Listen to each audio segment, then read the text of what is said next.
सिखो जेकॾहिं सावल ऐं चाकर वारनि जो ज़ोर तोड़णो आहे त पोइ जल्द छोकिरी सां तोखे निकाह करणो पवंदो। निकाह करण खां मूं इनकार नाहे कयो बतार।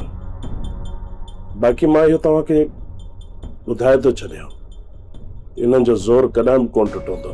सिको हिते त 7 खून माफ़ थी वेंदा आहिनि। तो त छोकिरी जे पीउ जे चवण जे करे छोकिरी खे घरां कढियो आहे, पोइ तूं कीअं थो चवीं त ज़ोर कोन टुटंदो? पोइ जूं ॻाल्हियूं बाद में सोचींदासीं। हिन वक़्तु मां पंहिंजो हमरा रूंडे तरफ़ मोकिलियां थो। तव्हां रूंडे जे लाइ हुनखे कहिड़ो नियापो ॾींदो त जीअं हू आसानी सां हिते अची सघे? वदार बाबा, जेकॾहिं रूंडो तव्हांजे न्यापे ते न पहुतो न त पोइ मुंहिंजे न्यापे ते बि कॾहिं कोन ईंदे।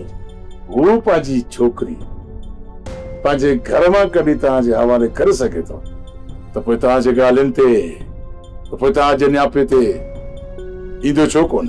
वदार बाबा, कुझु बि नथो चई सघिजे। रूंडे जहिड़े शैतान माण्हू खे परखण तव्हांजे वस जी ॻाल्हि न आहे। तुंहिंजी ॻाल्हियुनि मां मूंखे लॻे थो त सावल वारा ग़लति न हुया। सॼे मसइले जी जड़ इहो रूंडो फसादी आहे। रईस, मां ॿिए कंहिंजे किरदार जो ज़ामिन न आहियां। बाक़ी मां पंहिंजी ज़मानत तव्हांखे ॾियां थो। जेकॾहिं फ़ैसिले में ॻाल्हियूं थियूं त हू मुंहिंजा ॾोही थी वेंदा।